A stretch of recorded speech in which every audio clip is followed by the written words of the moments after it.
Hey everybody, this video is going to be on generating the acetyl coenzyme A from pyruvate. I refer to this in my studies as the prep step before the citric acid cycle.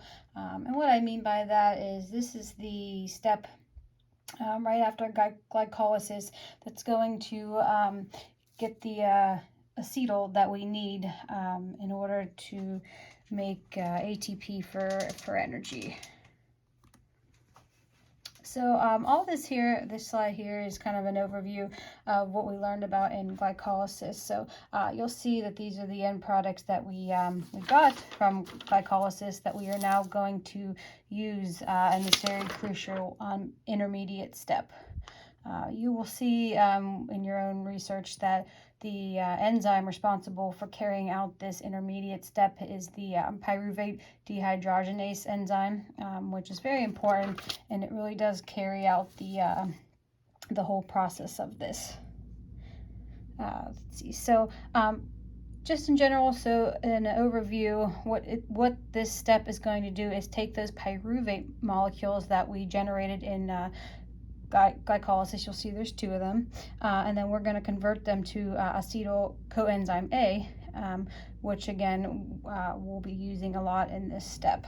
So basically this happens in 3 steps, but I just wanted to show you this slide, a very simple slide of a cell that unlike glycolysis, where glycolysis took place in the cytoplasm, you'll see there, this middle step is going to take place in the mitochondria matrix.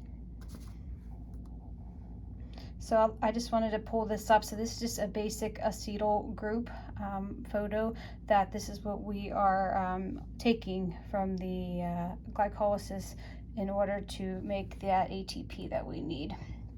This is acetyl coenzyme A. So the coenzyme A, you'll see, is going to attach to the acetyl group in order to be moved into the mitochondria. So here are the 3 steps. These are the steps that we're going to use in order to accomplish what we're trying to do. So simply the decarboxylation, all that means is we're removing a carbon in the form of CO2, which I will explain in a little bit. And the oxidation, that means we're losing electrons in this chemical reaction. And then, of course, the 3rd step is the ultimate step of creating that acetyl coenzyme A. So here's that this overview, and I'm going to be using this slide for just a little bit right now.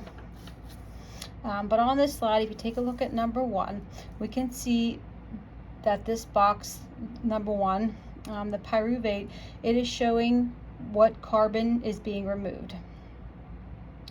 As it is being removed as carbon dioxide, so the bond is broken and electrons are available to be captured and used for cellular respiration. These electrons, however, need to bind to something, so you just can't capture them. You'll have to bind them to something. If we move on and take a look at the box where it says number 2, in this one we can't just take it due to the free radicals on those electrons. So we're going to use something to bind it with to make something useful out of it. So what's going to bind to the enzyme would be NAD. And when we add the molecule to the NAD, it becomes NADH, if you can see right there by number 2. Moving along to box number 3. This is the acetyl group that I've mentioned over and over. So the acetyl group is being transferred into an enzyme of coenzyme A, resulting in the whole enzyme, which I showed before, the acetyl coenzyme A. So here's an overview of everything that I had just mentioned. So we're trying to move out of the cytoplasm and into the to the mitochondria. In this picture, it's going to show how the pyruvate loses the CO2 and picks up NADA, so it can be handled by those free radicals. And the CO2 binds to that, and we get the acetyl that binds with the coenzyme A to give us the final product of acetyl coenzyme A.